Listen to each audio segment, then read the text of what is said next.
Bismillahirrahmanirrahim. Alhamdulillahirabbil alamin. Sallallahu alaihi wasallam ala nabiyina Muhammadin wa ala alihi wa ashabi ajma'in. Amma ba'd.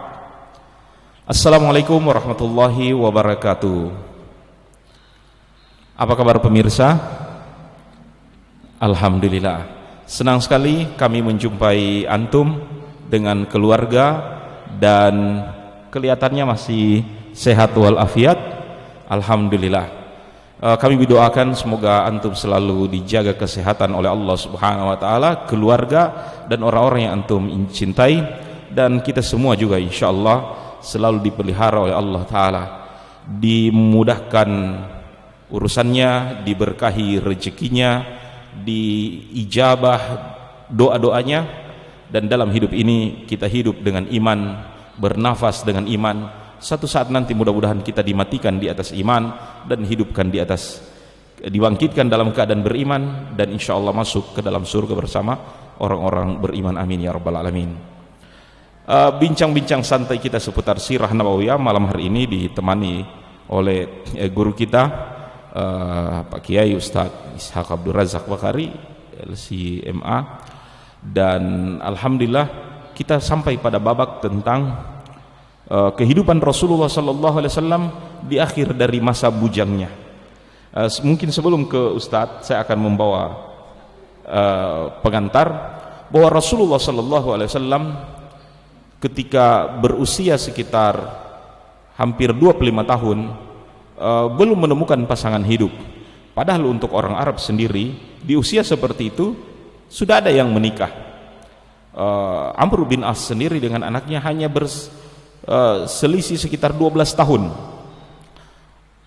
Namun Nabi SAW sampai dalam usia 25 tahun belum menikah tentu memiliki alasan.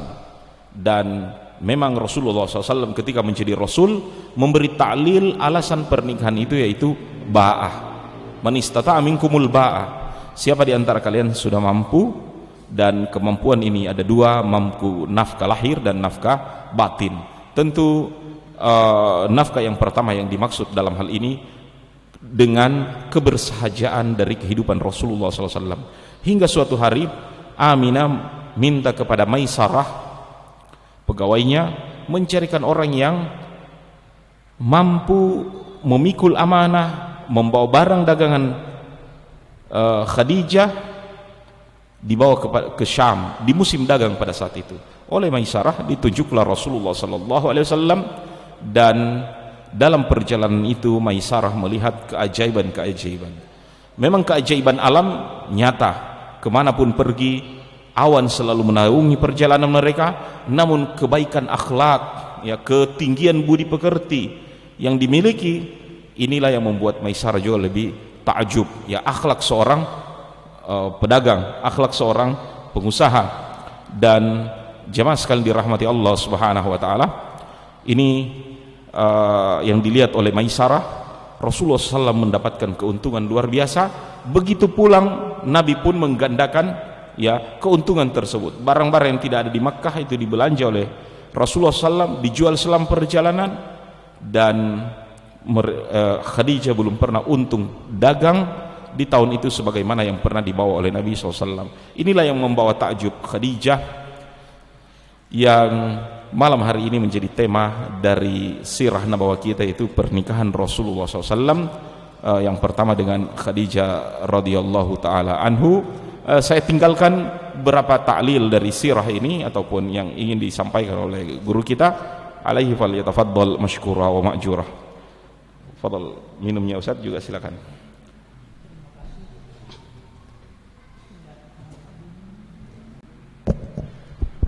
Assalamualaikum warahmatullahi wabarakatuh. Waalaikumsalam. Alhamdulillah wassalatu wassalamu ala Rasulillah wa ala alihi wa ashabihi wa mawalah wa ba'd. Para penonton yang ada di rumah, menarik apa yang disampaikan oleh Ustadz Yusuf tentang kisah pernikahan Rasulullah sallallahu alaihi wasallam.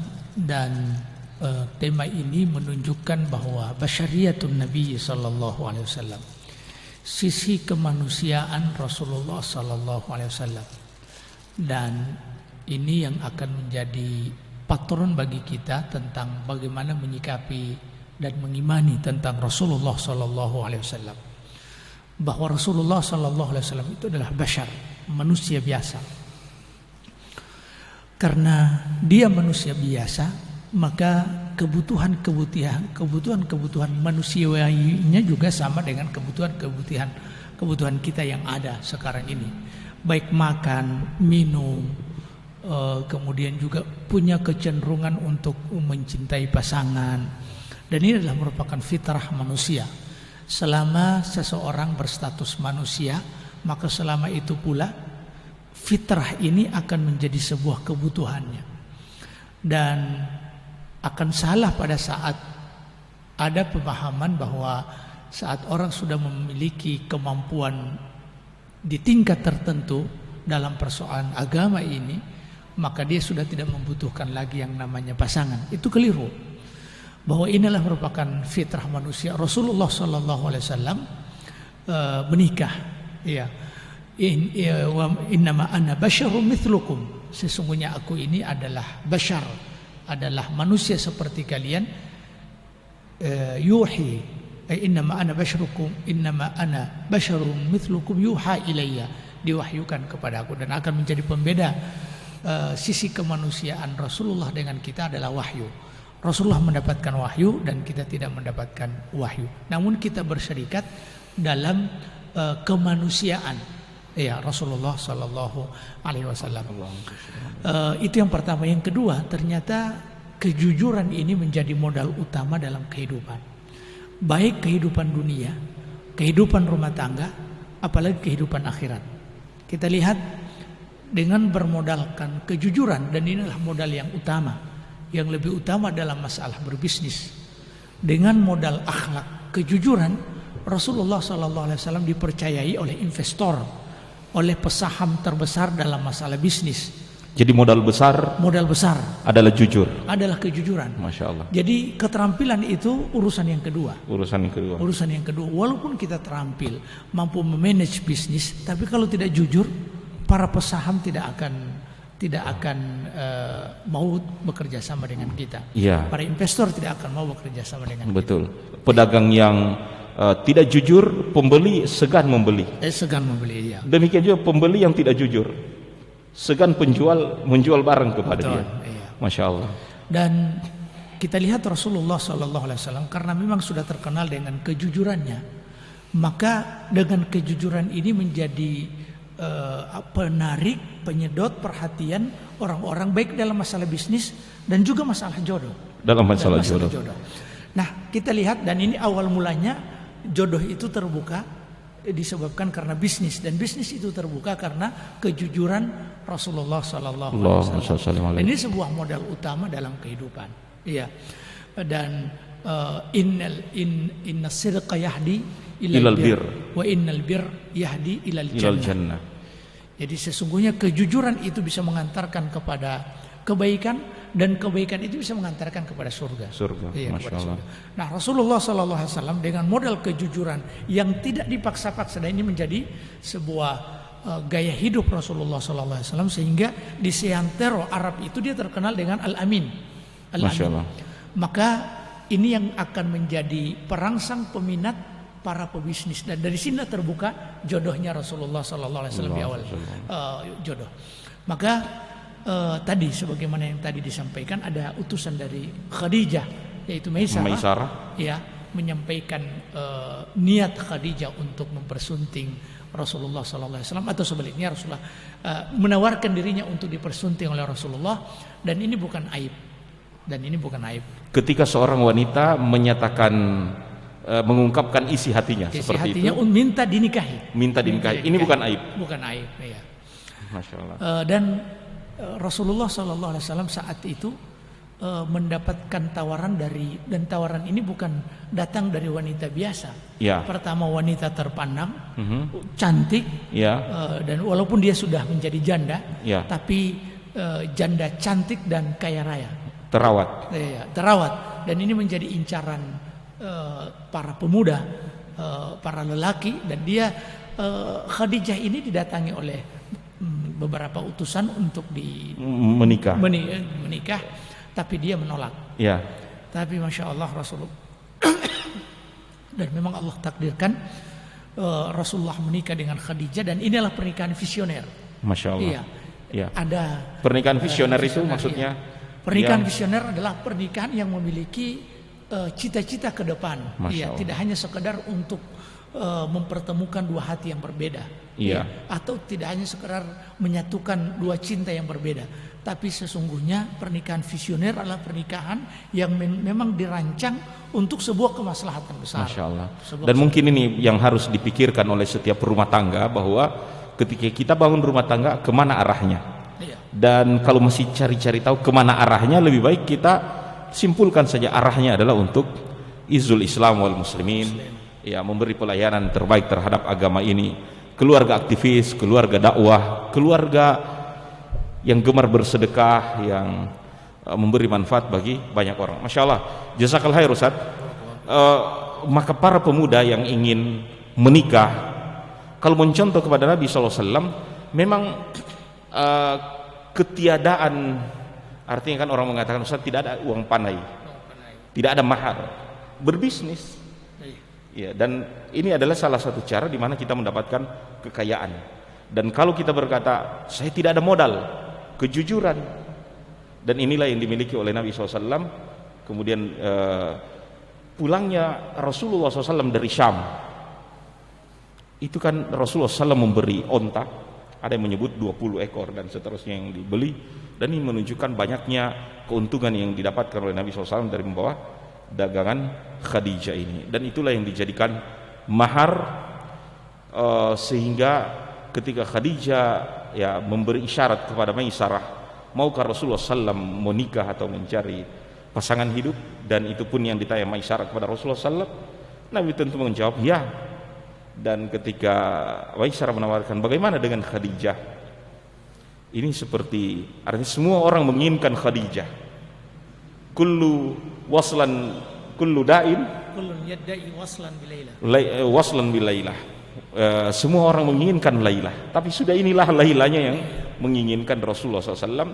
Pucuk dicinta ulam tiba, sehingga pernikahan itu terjadi, dan datanglah keluarga Rasulullah SAW, Abdul Muttalib, melamar Khadijah dan memberi mahar ya sekitar wallahualam jumlah pastinya, tapi diantara juga maraji mengatakan ada 20 ekor onta sebagai mahar untuk Khadijah. Dan pernikahan yang sangat barokah, pernikahan yang begitu banyak keutamaan yang terjadi, pasangan yang paling man of the years ya, pasangan di tahun itu yang paling fenomenal.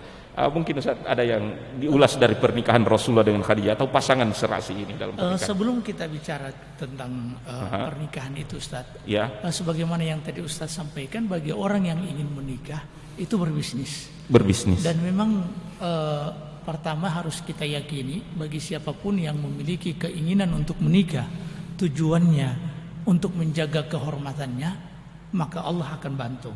Masya Allah. Thalathun haqqun 'alallahi aunuhum. 3 kelompok manusia yang pasti akan mendapatkan pertolongan dari Allah. Salah satunya adalah an-nakihul ladzi yuridul afaf. Orang yang menikah tujuannya adalah untuk menjaga kehormatannya.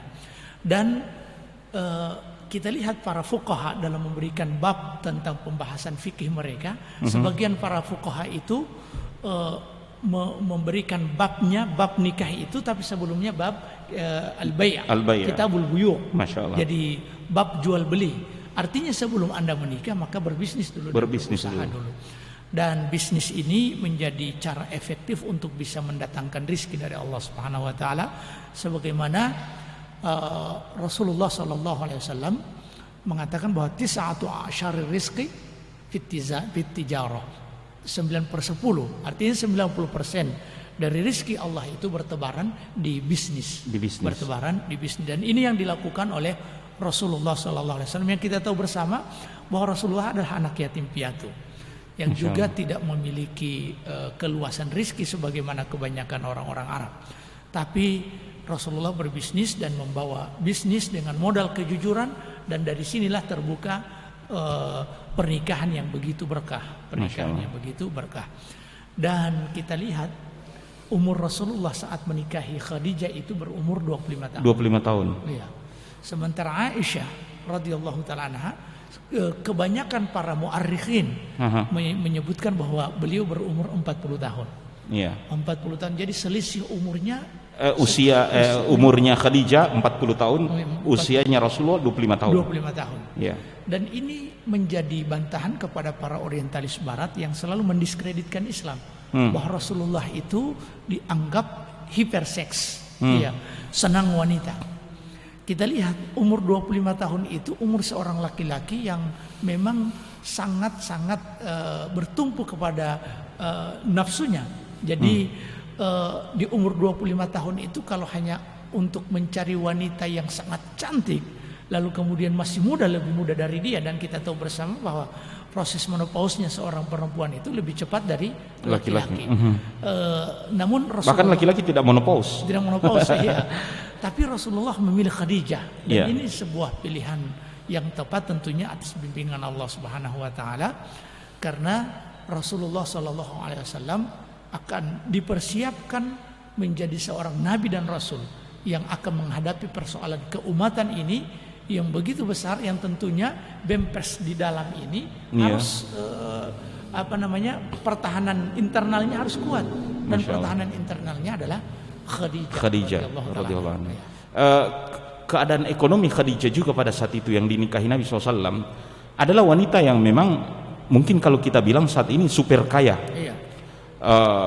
Konglomerat ya. Konglomerat. Iya. Bahkan dia kalau dalam tataran konglomerat, Khadijah adalah seorang pemodal, investor. Jadi pengusaha sukses yang sudah sampai ke tingkat pemodal. Iya, pemodal. Karena para pengusaha itu mengambil modal dari investor. Jadi investor ada dalam diagram manusia paling kaya yang paling atas. Semua uang pengusaha beredar adalah uangnya investor. Iya.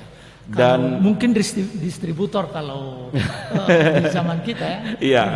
Sehingga orang mengatakan memang untuk menjadi investor ini, artinya untuk menguasai harta investor ataupun memiliki harta investor, cuma ada dua jalan. Yang pertama, kalau kita itu anaknya investor, kalau bapak kita investor, berarti warisan bapak itu menurun ke kita. Cara yang kedua, harta investor bisa menjadi harta kita kalau kita menikahi investor. Dan itulah yang terjadi kepada Rasulullah SAW dengan Khadijah. Khadijah sebagai pemodal, maka semua modal dagang yang di tengah-tengah pengusaha Makkah adalah modalnya Khadijah. Dan ini menjadi satu semacam yang Ustadz sampaikan tadi, bumpers ataupun yang menjadi tameng dalam dakwah Nabi SAW di awal-awal. Orang tidak berani mencerca Nabi SAW terang-terangan karena mereka melihat juga uang yang mereka putar selama ini adalah uangnya Khadijah dan Rasulullah SAW dalam ketika Nabi telah menjadi Rasul. Dan ini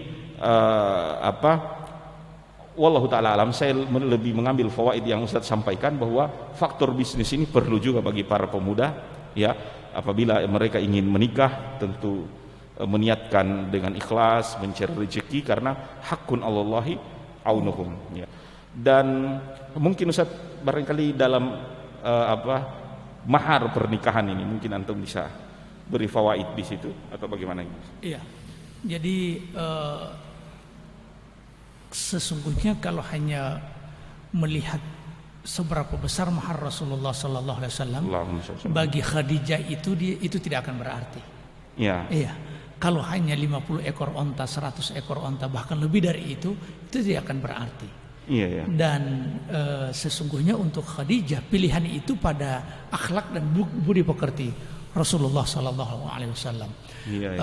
Dan ini menjadi modal utama juga bagi seorang laki-laki yang pada saat mau menikah, mau melangkahkan kakinya menuju pernikahan, maka yang harus dibenahi adalah memantaskan diri, dan memantaskan diri itu adalah dengan memperbaiki agama dan akhlak. Nah, ini menjadi kriteria Rasulullah Sallallahu Alaihi Wasallam juga, sebagaimana Rasulullah sebutkan, idza atakum man tardawna dinahu wa khuluquhu fazawijuhu. Jika datang kepada kalian orang yang kalian ridhoi akhlak dan agamanya, maka nikahkan dia. Ilam taf'aluhu, kalau kalian tidak mau melakukan ini, takun fitnatun fil ardi wa fasadun arid. Kan terjadi fitnah di muka bumi dan kerusakan yang merata, disebabkan karena agama dan akhlak yang rusak. Agama yang rusak, dan inilah yang dimiliki oleh Rasulullah sallallahu alaihi wasallam.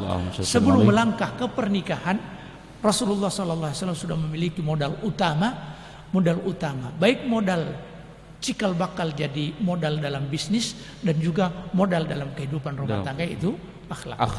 Masya Allah. Akhirnya pernikahan itu adalah pernikahan yang sangat barokah sebagaimana disebut, dan Khadijah di mata Rasulullah SAW wanita yang memang sempurna. Di dalam hadis Nabi SAW mengatakan, kamu laminar rijali kathir, laki-laki itu banyak yang sempurna, karena buktinya rata-rata laki-laki itu diangkat menjadi nabi dan rasul, dikuasai oleh laki-laki semuanya. Wa kamulna minan nisa, dan wanita yang sempurna itu beliau merinci beberapa nama, termasuk Aisyah imra'atu Fir'aun, istrinya Fir'aun, Maryam, dan kemudian Khadijah radhiyallahu taala anha. Mungkin di saat-saat Aisyah sedang cemburu, ya, karena Nabi SAW lebih menyanjung Khadijah, memperhatikan keluarga Khadijah, Aisyah sempat mengatakan, bukankah aku lebih baik, atau bagaimana itu Ustaz? Sebelum kita bicara tentang itu Ustaz, karena itu sudah kehidupan yang setelahnya, kita bicara tentang walam yakmul minan nisa, dan tidak ada wanita yang sempurna kecuali beberapa nama, 4 nama yang disebutkan oleh Nabi, termasuk Khadijah. Kita lihat kesempurnaan akalnya Khadijah, Masya Allah. Atau dalam bahasa para ulama, rajahatu aqliha, kesempurnaan akalnya terlihat saat Rasulullah SAW menerima wahyu. Jadi kita tahu bersama bahwa di umur Rasulullah yang sudah 40 tahun, kita sudah lewati kehidupan romantisme Rasulullah bersama Khadijah. Kita langsung ke, sebab ini pasti akan romantis. Karena sudah 10 tahun pernikahan. Biasa memang ujian pernikahan itu 1 sampai 10 tahun. Betul, romantikanya dan dinamika sangat banyak, dan beruntunglah rumah tangga yang melewati 10 tahun badai pertama. Sesudah itu badainya kecil-kecil nanti insya Allah, walaupun memang gros-gros ya. Padahal Jadi saat Rasulullah menerima wahyu pertama, didekap oleh Jibril, dan disebutkan di gua, di gua. Kemudian Iqra disuruh baca, sementara Rasulullah tidak bisa membaca, ma'ana biqari. Kemudian muncullah kisahnya, kita sudah tahu, Iqra bismi rabbikal ladzi khalaq. Kemudian Rasulullah SAW gemetar saat itu, apalagi melihat Jibril dalam bentuk yang aslinya. Walahu sittu mi'ah janaha, memiliki 600 ribu sayap. 600 ribu sayap. Qad saddal ufuk, sudah memenuhi horizonnya, ufuk. Sudah memenuhi ufuk. Akhirnya Rasulullah segera pulang ke rumah dan gemetar dan meminta kepada istrinya Khadijah, selimuti aku. Dan ini di sini peran seorang istri. Kalau istri kebanyakan ini, mungkin dia akan bertanya-tanya dan marah-marah, apa yang membuat kamu begini? Itu jangan berjalan malam-malam. Sudah berapa hari tidak pulang ke rumah, dan seterusnya, dan berbagai macam dijadikan alasan supaya tidak berjalan lagi. Ini kan kita so bilang pangana, dan jangan banyak keluar, mau dapat kamar yang begini, kita orang yang siksa. Tapi oleh Khadijah radhiyallahu taala anha tidak seperti itu. Ini yang disebut dengan kesempurnaan akal. Kesempurnaan akal. Maka seorang istri yang tahu bersikap ya. Baru terus. Kemudian saat Rasulullah gemetar, ketakutan, Khadijah langsung bisa membaca situasi. Dan disinilah penenang. Istri itu sebagai penenang suami. Jangan justru menambah beban suami. Masya Allah. Khadijah bahkan bersumpah, wallahi ma yukhzikallahu abada. Demi Allah tidak akan menyanyiakan kamu. Allah tidak akan menghinakan. Innaka latasilur rahim. Kemudian menyebutkan banyak kebaikan Rasulullah. Engkau menyambung silaturahim, engkau orang baik, membantu orang yang memerlukan, dan seterusnya. Bahkan tamu-tamu engkau muliakan. Dan ini menjadi semacam air yang dingin di tengah kehausan. Iya. Artinya kepanikan Rasulullah SAW berangsur-angsur hilang dengan diajak bicara oleh Khadijah, dan Khadijah bukan menyalahkan Nabi, justru mengangkat maknawiyah ataupun pribadi Nabi SAW sehingga beliau menjadi tenang. Dan tidak cukup sampai di situ, Ustaz. Sampai bagaimana, Ustaz? Ketika melihat kenyataan seperti ini, jadi penanggulangan awal adalah memberikan motivasi kepada Rasulullah SAW. Tapi barangkali dia belum bisa mencari solusi. Apa yang dia lakukan? Maka dia katakan, kita akan datang ke pamanku, Masya Allah, Waraqah ibnu Naufal. Dan ini pemilihan person yang sangat tepat. Ini menunjukkan akal Khadijah ini adalah akal yang sempurna. Karena dia tahu kepada siapa dia harus datang membawa suaminya dalam keadaan kebingungan seperti ini. Pemilihan orang yang tepat ini menunjukkan bahwa Khadijah adalah orang yang cerdas. Maka datanglah kepada Waraqah ibn Naufal. Dan tidak salah, Waraqah ibn Naufal tidak salah begitu datang dan melihat Rasulullah SAW dalam kondisi seperti itu. Apa kata dia? Ini adalah namus, ini adalah wahyu yang diturunkan. Innahu namusul akbar ladzi ya'ti ala Musa. Iya. Ini adalah wahyu yang diturunkan kepada Nabi Musa. Iya. Kemudian banyak kisahnya, lalu kemudian dikatakan lam ya'ti ahadun mithla ma ataita bihi illa udiya. Tak satupun orang yang membawa, datang dengan hal yang sama kecuali dia akan dimusuhi, bahkan diusir dari keluarganya. Berarti dia sudah tahu ini orang yang tepat, pilihan dari orang yang tepat. Masya Allah. Jadi pilihan dari orang yang tepat kepada orang yang tepat. Kemudian Waraqah ibn Naufal mengatakan, andai saat waktu itu datang aku masih muda, sa'ansuruka nasran mu'azzara. Tapi sebelumnya Rasulullah heran, au mukhrijiyahum? Iya. Apakah mereka akan mengusirku dari kota Mekah? Iya. Dan tadi Rasulullah Waraqah ibn Naufal mengatakan bahwa tak satupun yang datang membawa apa yang engkau datang kecuali dia mendapatkan resistensi, resistensi dari masyarakat. Bahkan bisa diusir dari kota Mekah. Baik Ustaz, saya ingin mengambil fawaid juga dari Khadijah. Dalam keadaan Nabi SAW, kalau dalam kehidupan kan ini kehidupan yang agak terpuruk, dalam kehidupan rumah tangga.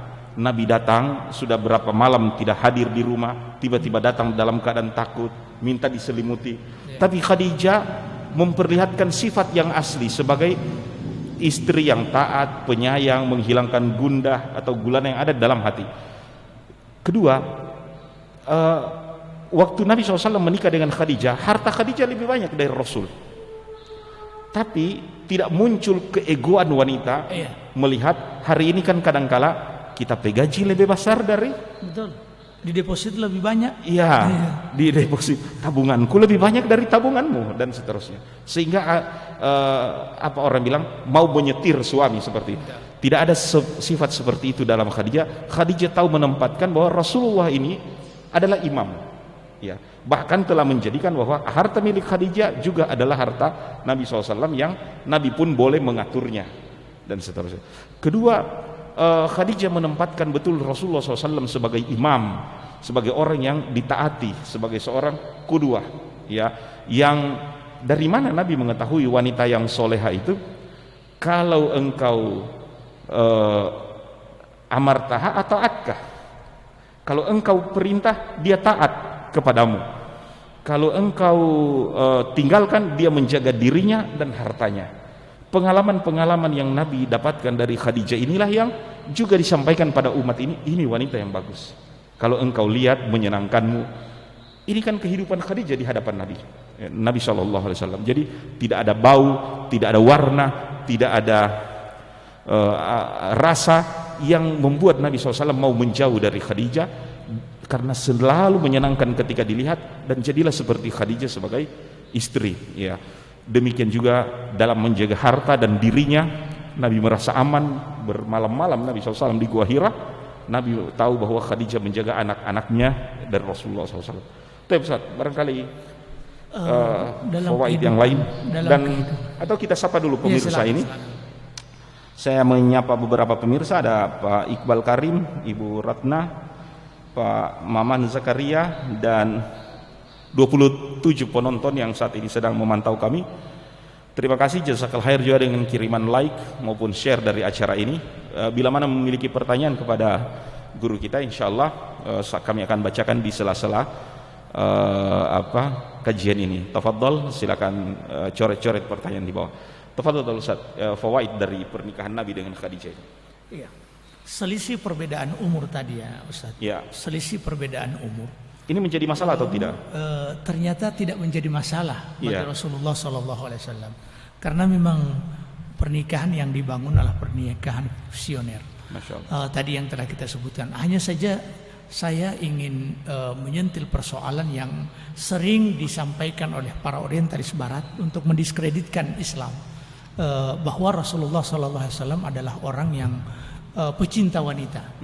Adalah Rasulullah SAW hiperseks, syahwani, dalam bahasa mereka adalah syahwani. Di umur 25 tahun kita bisa bayangkan Ustadz, umur 25 tahun seperti apa kemampuan biologisnya seorang laki-laki. Tapi ternyata Rasulullah SAW memilih seorang janda, yang janda itu hampir 2 kali lipat dari umurnya, usianya. Masya Allah. Jadi itu yang pertama. Yang kedua, maka terbantahkan anggapan mereka itu. Iya. Jadi terbantahkan anggapan bahwa Rasulullah SAW katanya syahwani, hiperseks, pemuja wanita dan seterusnya. Yang kedua, di usia Rasulullah SAW berumah tangga bersama Khadijah radhiyallahu taala anha, itu dari umur 25 tahun sampai hampir 50 tahun. Iya. Dan ini waktu yang sangat-sangat berbahaya, umur-umur sangat berbahaya. Iya. Biasanya terjadi perselingkuhan, ada orang yang kedua dalam kehidupan rumah tangga yang menjadi penyebab keretakan rumah tangga. Itu di umur-umur ini, dan itu tidak dilakukan oleh Rasulullah SAW. Yang padahal Rasulullah kalau hanya ingin menggandeng dan mempersunting wanita manapun yang tercantik saat itu di Jazirah Arabia, Rasulullah mampu. Tapi itu tidak terjadi dalam kehidupan Nabi SAW. Masya Allah. Iya. Dan ini menjadi bantahan yang nyata bagi para orientalis barat yang mengatakan bahwa Rasulullah SAW digambarkan seperti orang yang memiliki kelainan seksual, padahal tidak. Dan selalu pernikahan Rasulullah SAW adalah pernikahan yang memiliki tujuan agama dan tujuan visioner. Fadhol Ustaz, masih ada. Silakan. Dan Masya Allah, pernikahan yang penuh barokah ini melahirkan keturunan. Ini yang disebut oleh Nabi SAW, Khadijah memberikan apa yang tidak diberikan oleh para wanita kepadaku. Ya. Beliau Khadijah memberikan hartanya ketika semua orang memboikot Nabi SAW. Ya, sekitar 3 tahun Rasulullah SAW diboikot itu, Khadijah yang menginfakkan hartanya. Ketika wanita-wanita tidak melahirkan, Khadijah yang melahirkan anak, dan tersebutlah sekitar 4 atau 5 dari putra-putri Nabi SAW lahir dari Khadijah. Ya, di antaranya adalah Ruqayyah, Ummu Kulthum, kemudian Zainab, kemudian Fatimah, dan putra Nabi SAW Ibrahim, ataupun ada yang diberi nama Tahir ataupun Qasim. Ya, bukan Ibrahim, Qasim, Ibrahim, Abdullah, ya seperti itu.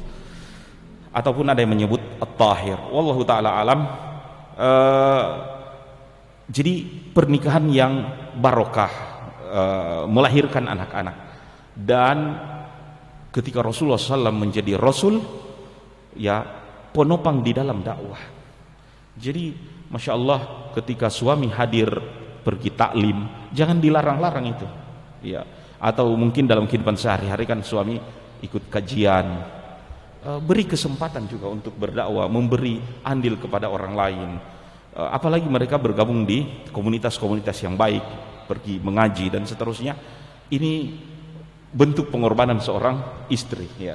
Tentu Khadijah radhiyallahu taala anha. Dan pernikahan ini berlangsung 25 tahun seperti yang disampaikan Ustaz tadi. Rasulullah SAW tidak menikah sama sekali dengan wanita yang lain, dan ini juga menjadi dalil bahwa sunnah juga sebenarnya satu istri. Iya, setia dengan satu istri adalah sunnah Nabi SAW, karena itu sunnah Nabi bersama dengan Khadijah radhiyallahu taala anha. Dan memandang pernikahan bukan hanya syahwat sebagaimana yang disampaikan Ustadz tadi, tapi justru pernikahan harus muntij. Pernikahan itu harus produktif dalam dakwah, produktif di dalam bisnis, produktif di dalam kemasyarakatan dan seterusnya. Dan inilah posisi Rasulullah SAW dengan Khadijah di kota Mekah. Memang betul-betul Nabi Al-Amin yang terpandang, Khadijah orang yang banyak berinfak, dan penduduk Mekah sangat mencintai mereka. Ya, terbukti bahwa permusuhan mereka dengan Nabi SAW tidak ada permusuhan dalam arti hasad diri. Tidak ada seorang pun yang mampu hasad kepada Nabi dan Khadijah. Satu-satu ketidaksukaan hanya karena dakwah ini saja. Jangan dakwah kamar, itu dia. Jangan rubah kamar, itu orang punya kebiasaan ini. Karena memang orangnya orang baik. Orang baik. Iya. Mereka tidak mampu untuk bermusuhan dengan Nabi SAW dalam arti permusuhan hasad personal. Yang mereka hanya tidak suka itu kan kebiasaan yang dirubah oleh Nabi SAW, ya, ataupun hal yang diperintahkan Islam yang belum terbiasa untuk mereka lakukan, ya. Dan ini menunjukkan berhasilnya mereka di dalam membangun kehidupan rumah tangga dan kehidupan bermasyarakat. Fadhil Ustaz, barangkali kita mencoba untuk mengkaji kehidupan Khadijah radhiyallahu taala anha bersama Rasulullah sallallahu alaihi wasallam. Dan ini menjadi pembelajaran bagi kita, baik para suami dan terutama bagi para istri. Rasulullah sallallahu alaihi wasallam memberikan kabar gembira kepada Khadijah. Kabar gembira itu bibaitin fil jannati min qasabin. Jadi Rasulullah memberikan kabar gembira kepada Khadijah bahwa Khadijah itu mendapatkan rumah di surga. Nah, kita bisa bayangkan rumah, dan rumah itu ada di surga. Rumah di surga, tenang, nyaman. Ya, rumah kita tinggal di rumah, katakanlah di rumah perumahan yang eksklusif, yang perumahan yang elit, ada satpam, kita sudah sangat berbahagia, apalagi kalau rumah itu di surga. Kemudian kata Rasulullah, min kasab, rumah itu terbuat dari permata. Masya Allah. Masya Allah. Kemudian tidak hanya itu, la nasaba fiha, la kasaba fiha, wala nasab. La sakhaba fiha, wala nasab. Tidak ada keributan dan tidak ada kesulitan dan tidak ada kecapean. Rumah walaupun bagus, walaupun mewah, walaupun indah, walaupun asri, tapi ternyata ribut. Tetangga diganggu dengan tetangga, anak-anak muda di pinggir, di depan rumah main suara musik sampai tengah malam, semalam suntuk. Itu sesungguhnya sangat mengganggu. Tapi rumah di surga, sudah di surga terbuat dari permata, tidak ada sakhab, tidak ada teriakan-teriakan, wala nasab, tidak ada keletihan dan kecapean. Kita ini walaupun punya rumah besar indah, tapi untuk menyapu saja halaman itu sudah capek. Tapi ini tidak bikin capek. Ini tidak bikin capek. Masya Allah. Rumah di surga yang tidak ada keributan dan tidak membuat orang capek. Masya Allah. Kata para ulama, kenapa? Ini balasan Allah kepada Khadijah. Khadijah tidak pernah mengangkat suaranya tinggi-tinggi melebihi suara suaminya, walaupun dia orang terpandang dan berduit. Masya Allah. Jadi dia tidak pernah membentak suaminya, tidak pernah mengangkat suara di atas suara suaminya, tidak pernah membuat bising suaminya. Saat suaminya membutuhkan istirahat, dia justru memfasilitasi, memberikan kenyamanan. Kemudian juga tidak pernah membuat suaminya capek.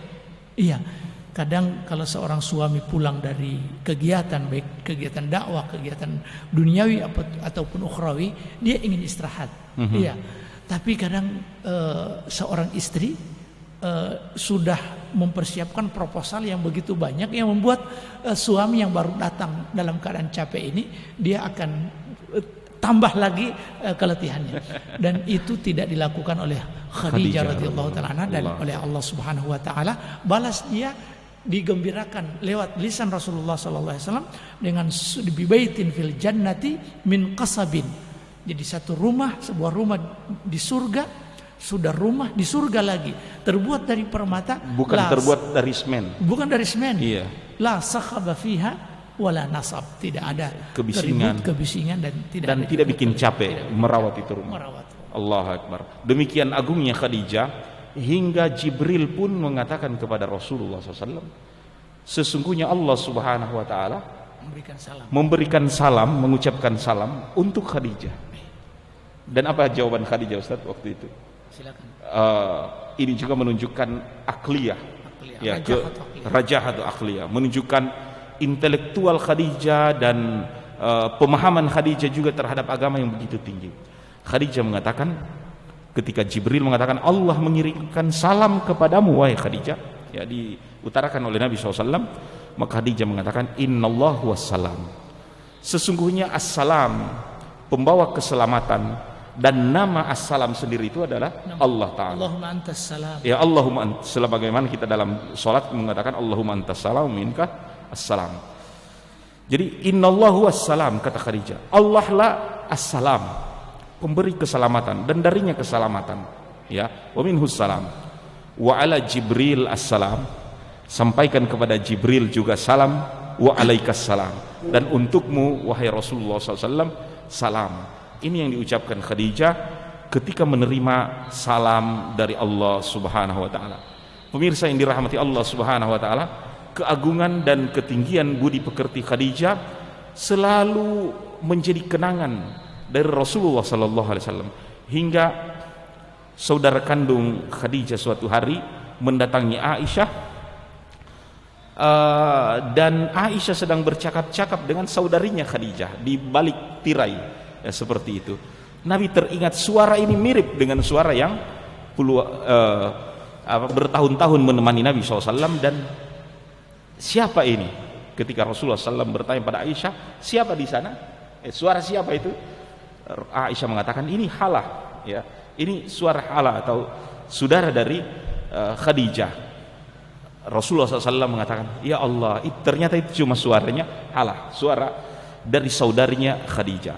Rasulullah SAW saking cinta kepada Khadijah, walaupun sudah berkalang dengan tanah, Khadijah sudah wafat, tapi kebaikan-kebaikan untuk Khadijah Rasulullah SAW lakukan. Di antaranya, kalau Rasulullah SAW menerima, tentu kalau memotong daging atau hewan dan seterusnya, dagingnya diantar kepada keluarga, kerabat, atau siapa di antara orang-orang yang pernah Nabi ingat mereka adalah orang-orang yang dikenal dan dicintai oleh Khadijah. Dan ternyata dalam wallahu alam, dalam rumah tangga kita mengambil pelajaran bahwa suami istri itu tidak mesti harus saling menuntut.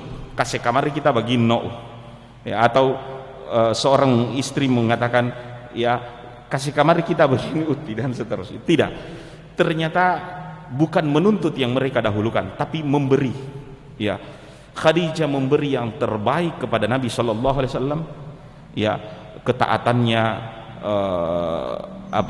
menurut apa kata suami, memberi sebagaimana dicontohkan Ustadz tadi, memberi ketenangan, kedamaian, yang hal tersebut pun tentu bukan sia-sia, karena hal jazaul ihsan illal ihsan, kebaikan itu selalu kebaikan yang diberikan. Maka insyaallah wahai keluarga kaum muslimin, daripada kita larut di dalam hal saling menuntut, engkau tidak melaksanakan ini, engkau tidak memberikan ini, ya, daripada larut di dalam saling menuntut hak masing-masing suami dan istri, ya, kenapa kita tidak berlomba untuk saling memberi atau menunaikan apa yang menjadi haknya suami, maka suami pun insya Allah akan memberikan apa yang menjadi haknya istri. Wallahu ta'ala alam di dalam kehidupan. Ustaz, ada yang bisa ditalil juga dari pernikahan ini, atau jawab dulu pertanyaan Ustaz? Kita sapa dulu ya. Ya. Jadi sebelum menjawab pertanyaan, ya, ini ada bersama kita Ratna Ummu Irsyad Rashid. Ya. Masya Allah. Ada Pak Kisman Nasar. Masya Allah. Dari Talaut. Dari Talaut hadir ya. Ya. Ada Ummu Aisyah. Assalamualaikum Ustaz. Waalaikumsalam. Waalaikumsalam warahmatullahi. Ini ada dari pertanyaan dari Pak Halid Mointi. Iya, ya. Ustaz, bagaimana jikalau ada orang yang ingin menikah seorang wanita, tapi wanita masih sementara kuliah. Nanti setelah kuliah baru dia mau untuk dilamar atau mau menikah. Afwan Ustaz, silakan. Antum yang jawab, Ustaz. Iya. Jadi kalau seorang laki-laki masih bisa bersabar menunggu, silakan ditunggu. Kalau memang itu yang Anda inginkan untuk dinikahi. Dan Anda jangan juga memaksa dia. Kalau dia mau kuliah dulu, jangan dipaksa. Itu urusan dia dengan keluarganya. Adapun kalau Anda sudah tidak tahan dan ingin segera menikah, Anda bisa pindah ke lain hati. Yang persoalannya adalah ketika sudah ada hubungan sebelumnya, membangun cinta yang terlarang sebelumnya, sehingga hati ini sudah tertawan, sulit untuk melepas. Iya, sudah kecantol, ya, tak gantung orang. Dan ini dampak buruk dari pacaran. Kita sudah tidak lagi objektif melihat sesuatu. Akhirnya orang yang kuliah, bayangkan kalau dia baru saja kuliah, semester 1, atau belum lagi ada kendala, kemudian kendala skripsi dan seterusnya, maka Anda akan terus bertahan dan bertahan.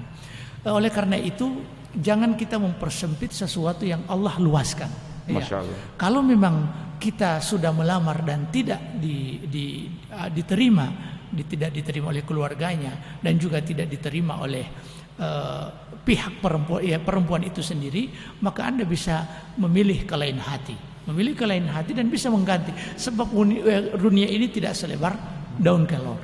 Kemudian juga wanita juga ini bertebaran di mana-mana, wanita kaum muslimin yang siap untuk dinikahi. Sambil kita berdoa kepada Allah, ya Allah pertemukan kita dengan wanita yang akan membantu urusan dunia dan akhirat kita. Akhirat kita.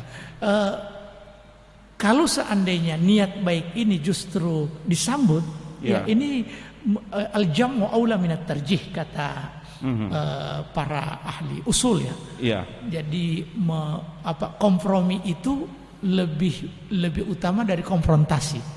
Jadi mengkompromikan dua kemaslahatan menikah dan kemaslahatan kuliah. Iya. Biasanya lebih irit Ustaz kalau seandainya orang yang kuliah, apalagi sama-sama kuliah, daripada kosnya ya, dua pintu. Sekarang tinggal satu pintu. Rice cooker juga tinggal satu. Kemudian odol tinggal satu. Kemudian sabun, makanan juga. Kos juga tinggal satu. Jadi kalau kos, bayangkan kos itu setiap bulan 500. Kalau sudah suami istri berarti tinggal satu. Irit 500. Dan orang tua baku ganti bakirim. Bahkan dua-dua bakirim. Yang berikut keamanan. Tingkat keamanan anak kita.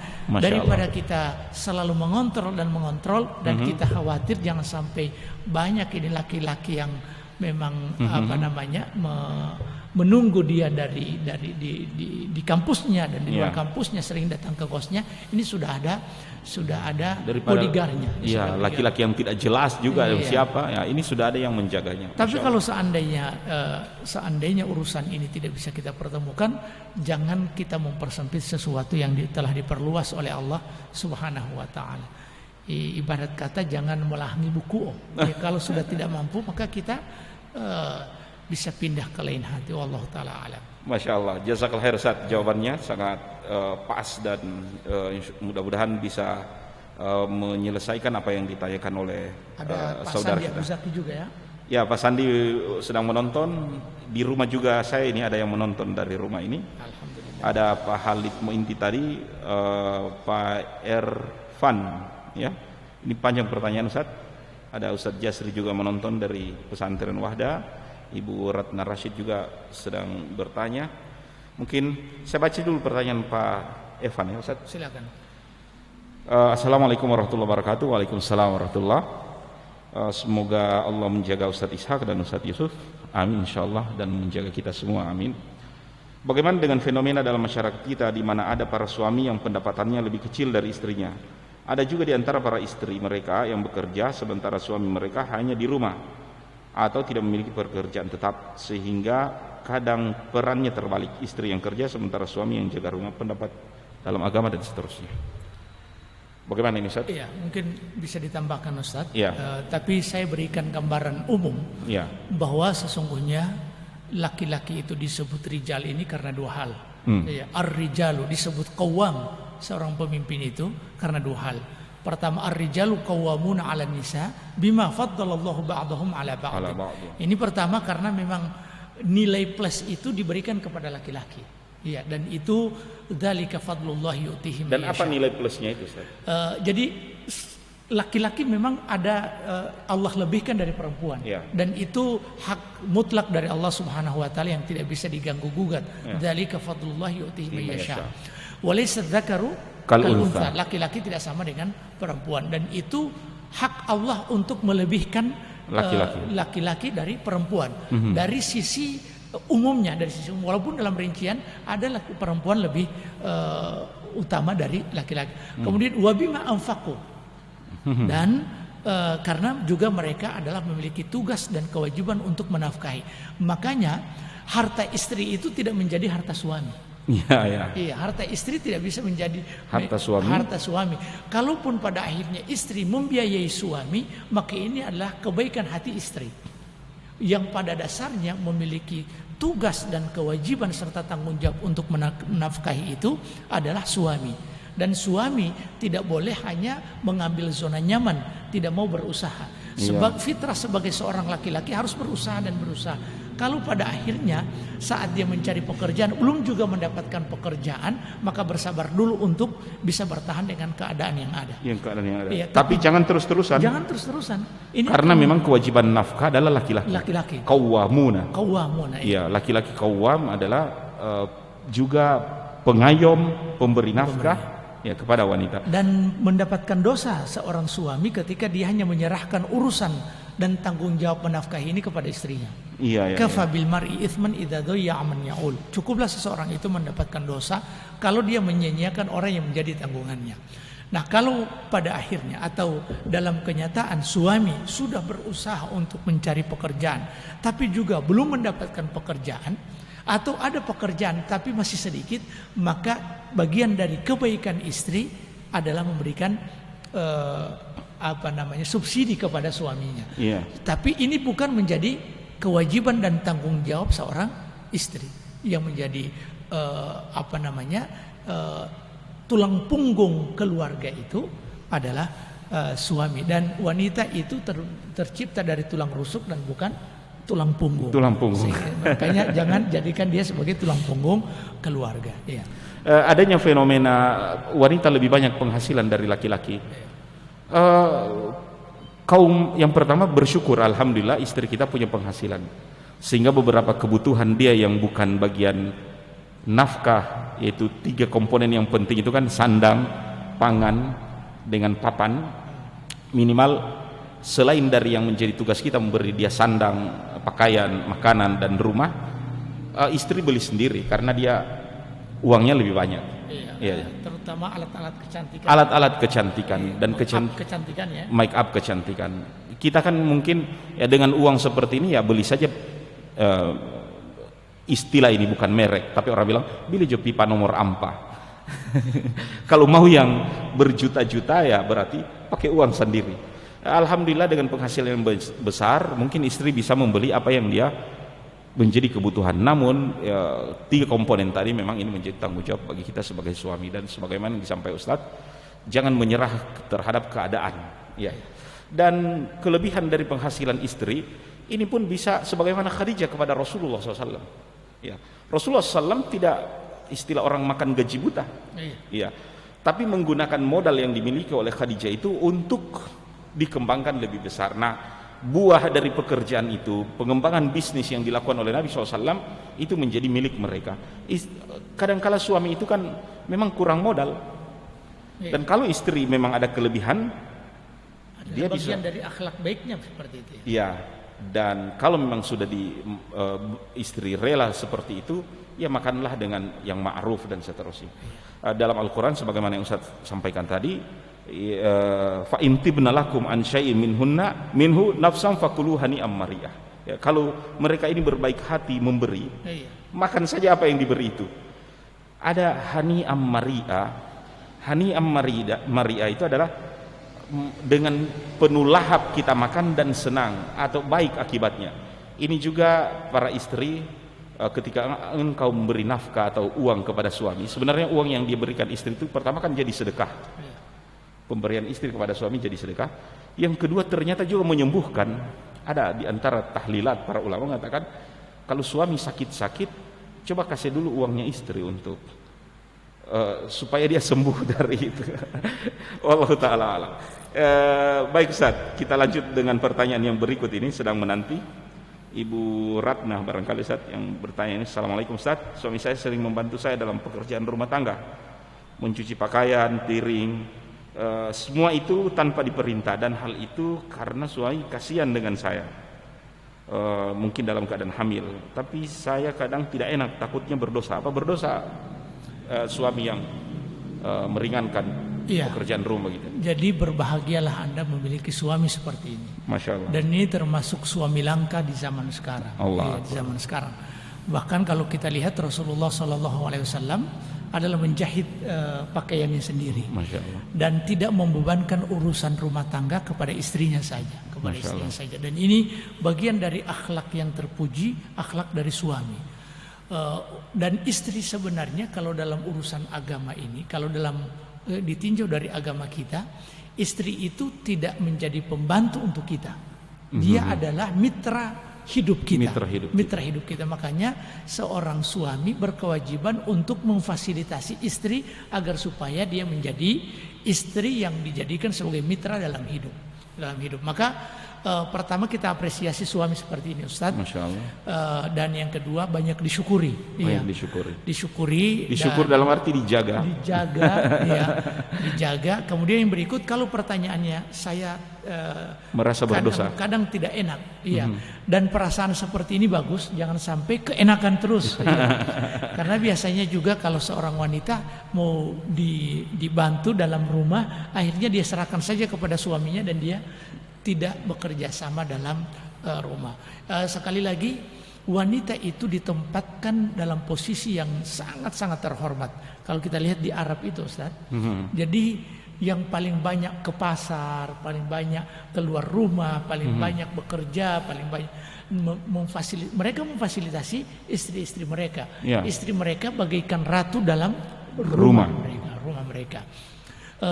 Tapi seorang istri juga tidak boleh membiarkan ini akan terjadi terus menerus. Akhirnya tadinya tidak enak, akhirnya berakhir dengan merasa enak terus seperti itu. Dan tidak enak kalau lagi suami tidak bekerja. Apalagi kalau istri dalam keadaan hamil. Maka seorang suami, bukti cintanya dia memperhatikan. Dan seorang wanita itu yang sangat dibutuhkan dari seorang laki-laki adalah perhatian. Untuk masalah cinta, masalah I love you dan seterusnya itu akan luntur dengan kondisi-kondisi tertentu saat kesulitan hidup dihadapi. Tapi seorang suami membuktikan cintanya kepada istrinya setelah pernikahan itu dengan perhatian. Boleh kita katakan cinta sama dengan perhatian. Cinta itu perhatian. Masya Allah, itu kuncinya. Cinta adalah perhatian. Dan sebuah pepatah Arab mengatakan Sayyidul qaum khadimuhum. Pemimpin satu kaum itu adalah pelayannya. Karena memang kita suami ini adalah pemimpin rumah tangga, berarti memang kita adalah tukang servis dalam rumah tangga itu. Sehingga sebagaimana diungkap oleh Ustaz tadi, di Arab juga banyak segala keperluan di luar itu suami yang pergi, beli air di galon, barangkali mungkin perlu gandum atau perlu sebagaimana Aisyah. Sebagaimana Fatimah mengeluh. Sebagaimana Fatimah mengeluh kepada Nabi karena tangan-tangannya sudah terluka. Dari menggiling gandum dan seterusnya. Namun seorang suami adalah pelayan di dalam rumah itu, maka apapun yang menjadi pekerjaan dan itu tidak mampu dilakukan oleh wanita, laki-laki lah yang akan mengerjakannya. Nah, untuk pekerjaan di rumah, saya rasa ini berarti suami istri ini berbagi tugas saja. Apa yang dilakukan di rumah itu yang dilakukan sama istri, dan apa yang tidak mampu lakukan istri di luar ini yang ditangani oleh suami. Andai pun terjadi kerjasama seperti itu, maka nurun ala nur. Alhamdulillah. Masya Allah, terima kasih Pak Mimi ini dari Pohuwato menyimak. Pak Khalid sudah memberi Arista Sapenya. Iya. ada Arista Sapai, ada Halid Ermointi. Syukran Ustaz, jazakallahu khairan. Amin wa iyyakum. Masya Allah. Dan penonton sekalian yang dirahmati Allah Subhanahu wa taala, tanpa terasa barangkali kita telah melewati hampir 1 jam dalam kajian ini, dan ini mengungkap tentang pernikahan Nabi SAW dengan Khadijah. Pertemuan ini insya Allah akan tetap berlangsung setiap pekan di jam yang sama insya Allah di channel ini. Sebelum kita berpisah, barangkali saya minta Ustadz untuk memberi fawaid di akhir dari pertemuan ini. Tafadhal Ustadz. Ya, silakan Ustaz. Antum. Ya, silakan. Yang pertama, bahwa pernikahan yang sangat barokah yang diarungi oleh Nabi SAW dengan Khadijah, pernikahan yang paling ideal pada saat itu, ya, ketika Allah Subhanahu wa taala pasangkan Rasulullah SAW dengan Khadijah, ya. Dan kita melihat berkah dari pernikahan itu sendiri, lahirnya anak-anak yang berbakti kepada Nabi SAW dan juga kepada ibu mereka, serta dakwah Nabi SAW yang betul-betul artinya berhasil dalam periode pertama Mekah, dan bagaimana sedihnya Nabi SAW ditinggal Khadijah pada saat itu. Insya Allah ini lanjutan dari kajian ini sesudah pernikahan Nabi SAW, peristiwa-peristiwa yang terjadi sesudahnya, ini akan kami ulas di waktu yang akan datang. Saat mungkin ada fawaid yang sampai. Kalau demikian, ya, terima kasih kepada Ibu Dewi Korompot yang nontonin dari Bolmut, Syahril Sanggulu, waalaikumsalam, telah mengucapkan salam. Dan kepada pemirsa barangkali yang menyaksikan acara ini nanti offline, jazakallahu khair. Kami berdoa semoga antum selalu sehat bersama keluarga, dimudahkan urusannya, ditambahkan rezekinya, dibayarkan hutang-hutangnya, dilunaskan cicilannya, dilancarkan bisnisnya. Kalau sedang menanti kelahiran, mudah-mudahan lancar persalinannya, sehat anak-anaknya, dan yang menyekolahkan anak mudah-mudahan mereka berprestasi, belajar.